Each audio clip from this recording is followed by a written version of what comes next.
Hello viewers, என்னோட சேனலில் chess பேசிக்கில் இருந்து இன்டர்மீடியட் லெவல் வரைக்கும் நான் theory and practice puzzles and games வந்து அப்டேட் பண்ணிகிட்ருப்பேன். ஸோ இன்றைக்கி வந்து நாங்கள் தியரியில் ஃபர்ஸ்ட் செஷனாக வந்து செஸ் குறியீடுகள் மற்றும் விளக்கங்கள், சரியா? இதில் வந்து நீங்கள் இங்கிலீஷ்லையும் பார்த்துருப்பீங்க, தமிழ்லையும் பார்த்துருப்பீங்க. ஸோ நான் வந்து தமிழ்லையும் இங்கிலீஷ்லையும் ரெண்டுலேயுமே கலந்து உங்களுக்கு நான் செஸ்ஸில் வந்து பிகினர் லெவலில் இருந்து நான் உங்களுக்கு சொல்லித்தரேன். ஸோ செஸ்ஸில் வந்து நாங்கள் மெயினாக சில பீசஸ் இருக்குது, காய்கள்னு சொல்லுவோம். ஒன்று வந்து கிங்கை வந்து நாங்கள் கே என்ற கேபிட்டல் கேபிட்டல் லெட்டர் கேயினால தான் வந்து நாங்கள் மென்ஷன் பண்ணுவோம். ஸோ கேன்றது வந்து கிங், ராஜான்னு சொல்லுவோம். கியூ வந்து குயின், ராணி. ஆர் வந்து ரூக், ஜானைப்படை. பின்றது வந்து பிஷப், மந்திரிப்படை. இதை வந்து தேர்ப்படைன்னு சொல்லுவோம். அதே மாதிரி நைட், என்னன்றது நைட், இது வந்து குதிரைப்படை. அண்ட் இதில் வந்து செஸ்ஸில் வந்து நாங்கள் சில நகர்வுகளும் கட்டாயமே இருக்கும். அதில் வந்து ஒன்று கேப்சர் பண்ணுறது, அது வந்து வெட்டுறது, அதாவது பீசஸ் காய்களை வந்து நாங்கள் வெட்டி எடுக்கிறத சொல்லுவோம். இது வந்து தர என்ற பெருக்கல் அடையாளத்தால் வந்து குறிப்பிடுவோம். அதே மாதிரி செக்ன்றது வந்து ப்ளஸ் அடையாளத்தால் குறிப்பிடுவோம். செக்மேட் வந்து ஹேஷ் அடையாளம், அப்படி இல்லைன்னா டபுள் ப்ளஸ்ஸும் போடுவாங்க. நீங்கள் வந்து இதில் ரெண்டில் எதுனாலும் யூஸ் பண்ணிக்கலாம், பட் ஹேஷ் குறியீடு தான் வந்து மெயினாக இருக்கும். அண்ட் அடுத்தது வந்து கிங் சைட் கேஸ்லிங், ராஜாவின் சைட்டில் கோட்டை கட்டுதல். இது வந்து ஒரு பாதுகாப்பு அரண் அமைத்தல்னு கூட சொல்லலாம். ஸோ இது வந்து 0-0. ஸோ 2 0 வரும், அதுக்கு நடுவில் டேஷ் போடுற மாதிரி ஒரு குறியீடு. அடுத்தது வந்து குயின் சைட் கேஸ்லிங் வந்து 3-0 வந்து டேஷ் வரும். ஸோ இதை விட எங்களோட செஸ்ஸில் வந்து நாங்கள் நார்மலாக சில சொல்யூஷன்ஸ், மதிப்பீடுகள் அதெல்லாமே வந்து இருக்கும். அதுக்கான குறியீடுகள் வந்து இப்போ ஃபஸ்ட்டு வந்து குட் மூவ்னு சொன்னால் அதை வந்து நல்ல நகர்வு, பெஸ்ட்டான நகர்வுன்னு சொல்லுவோம். அதுக்கு வந்து ஒரு எக்ஸ்ப்ளனேஷன் மார்க் ஒன்று வரும். எக்ஸலன்ட் மூவ்னு சொன்னால் 2 எக்ஸ்ப்ளனேஷன் மார்க். எக்ஸலன்ட் வந்து ரொம்பவே ஒரு பெஸ்ட்டான மூவ், அவ்வளோதான். அண்ட் பேட் மூவ்ன்றது வந்து கொஷன் மார்க். அதுவே பிளண்டர்ன்னு சொன்னால் டபுள் கொஷன் மார்க் வரும். பிளண்டர்ன்றது ஒரு சரியான ஒரு முட்டாள்தனமான ஒரு விஷயம். ஸோ பிளண்டர்ன்றது டபுள் கொஷன் மார்க். அது மாதிரி ஈக்குவல் சான்ஸ், 2 பேருக்குமே வந்து சமநிலையான சான்ஸ்ன்றது ஈக்குவல் குறியீடு, சமன் அடையாளம் வரும். அது மாதிரி ஒயிட் வின், வெள்ளை வந்து வின் பண்ணிடுச்சுன்னு சொன்னால் 1-0ன்னு சொல்லி வரும்.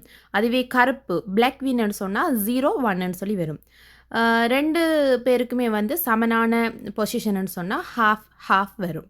ஸோ இதுகள் தான் வந்து செஸ்ஸில் நாங்கள் யூஸ் பண்ணுற சிம்பால்ஸ் அண்ட் அதுக்கான விளக்கங்கள். ஓகே, நாங்கள் இது மாதிரி இன்னும் பிகினர் லெவலில் இருந்து நான் கொஞ்சம் கொஞ்சமாக உங்களுக்கு theory and practice and puzzles, games இப்படி சொல்லி நிறைய வந்து நான் உங்களுக்கு சொல்லி தருவேன். நானும் வந்து இன்னும் நானும் படிச்சுட்ருப்பேன். நானும் படிக்கிற விஷயங்களை நானும் உங்களுக்கு சொல்லி தருவேன். செஸ் போர்டில் வந்து நாங்கள் எப்படி பீசஸை அரேஞ்ச் பண்ணுறது, இதில் வந்து முதலாவது எங்களோட வலது பக்க மூலை வந்து வலது பக்க கோர்னர் வந்து ஒயிட் கலர் பாக்ஸாக இருக்கணும். இப்போ செஸ் போர்டில் வந்து டோட்டலாக 64 பாக்ஸஸ் இருக்குது. அதில் 32 பாக்ஸஸ் வந்து white colour, 32 boxes black colour. இது வந்து இப்போ செஸ் போர்ட் வந்து பிளாக் அண்ட் ஒயிட் வந்து இல்லை, வேறு கலர்ஸில் இருக்குது. Green white, blue white, brown white அப்படின்னு சொல்லி, பீச் கலர்லன்னு சொல்லி நிறைய கலர்ஸில் இப்போ செஸ் போர்டெலாம் வந்துட்டுது. பட் எங்களுக்கு சதுரங்கம்னு சொல்லும்போது நாங்கள் பிளாக் அண்ட் ஒயிட் தான் மெயினாக மென்ஷன் பண்ணுறது. சதுரங்கத்துக்கான ஒரு அடையாளமே வந்து பிளாக் அண்ட் ஒயிட் அப்படி தான் நாங்கள் வச்சுக்கிறது. இப்போ வந்து நிறைய கலர்ஸில் வந்துட்டுது. அண்டு இப்போ வந்து செஸ் பீசஸ் வந்து நாங்கள் அரேஞ்ச் பண்ணிக்க எங்களோட வலக்கை சைட், அதில் வலப்பக்க மூலையில் வந்து ஒயிட் கலர் பாக்ஸ் இருக்கணும். அப்படி இருக்கிற மாதிரி பார்த்து வைக்கணும்.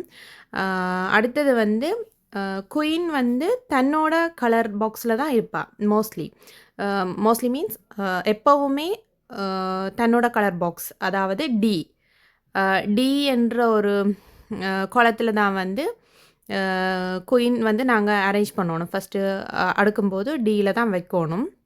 ஸோ D1 இல்லைன்னா D8 அந்த மாதிரி தான் வரும். ஒயிட் கலர் வந்து D1ல் வரும், பிளாக் கலர் குயின் வந்து D8ல் வரும். அண்ட் அதுக்கு பிறகு வந்து அதாவது வெள்ளை ராணி வந்து வெள்ளை பாக்ஸில் தான் இருப்பாள், கருப்பு ராணி வந்து கருப்பு பாக்ஸில் தான் இருப்பாள். அடுத்தது வந்து எப்போவுமே வந்து ஒயிட் யார் எடுக்கிறாங்களோ அவங்க தான் ஃபஸ்ட்டு மூவ் பண்ணணும். மற்றது வந்து தன்னோட காயை தானே வெட்டி எடுக்க முடியாது. இது வந்து சரியான ஒரு பேசிக்கான விஷயந்தான். பட் இப்போ செஸ்ஸுனாலே ஒரு 0 லெவலில் இருக்கிறவங்களுக்கு வந்து இது புதுசு தான். ஸோ நான் வந்து ஒரு 0 லெவலில் இருக்கிற ஒருத்தங்களுக்கு நான் எப்படி வந்து சொல்லி கொடுக்க முடியுமோ அந்த மாதிரி நோட்ஸ் வந்து சொல்லி கொடுக்குறேன். இப்போ வந்து பாருங்கள், இந்த போர்ட்டை பாருங்கள். இதில் நான் சொன்ன மாதிரியே இந்த ஏயில் இருந்து H வரைக்கும் லெட்டர்ஸ் இருக்குது செஸ் போர்ட்டில். அதே மாதிரி 1ல் இருந்து 8 வரைக்கும் நம்பர்ஸ் இருக்கும். இதுதான் வந்து ஒரு செஸ் போர்ட்டுன்ற அமைப்பு, சரியா? இதில் ஏலையும் Hலையும் வந்து எப்போவுமே நாங்கள் ரூக் அரேஞ்ச் பண்ணணும். பிலையும் ஜிலையும் நைட், சிலையும் எஃப்லையும் வந்து பிஷப், டியில் குயின் இருக்கும், ஈயில் கிங் இருக்கும். இதே மாதிரி தான் நாங்கள் அரேஞ்ச்மெண்ட் பண்ணணும். நான் சொன்ன மாதிரி பாருங்கள், எங்களோட வலக்கை சைடில் வந்து வலப்பக்க கோர்னரில் ஒயிட் கலர் இருக்கும். அந்த மாதிரி தான் போர்ட் வைக்கணும். ஸோ அதுக்கு முன்னுக்கு இந்த பெரிய பீசஸுக்கு முன்னுக்கு வந்து எப்போவுமே சிப்பாய் பவுன்ஸ் இருக்கும், சரியா? இதுதான் வந்து ஒரு செஸ் போர்டுன்ற அரேஞ்ச்மெண்ட் இப்படி தான் இருக்கும். இந்த மாதிரி தான் அடுக்கணும்.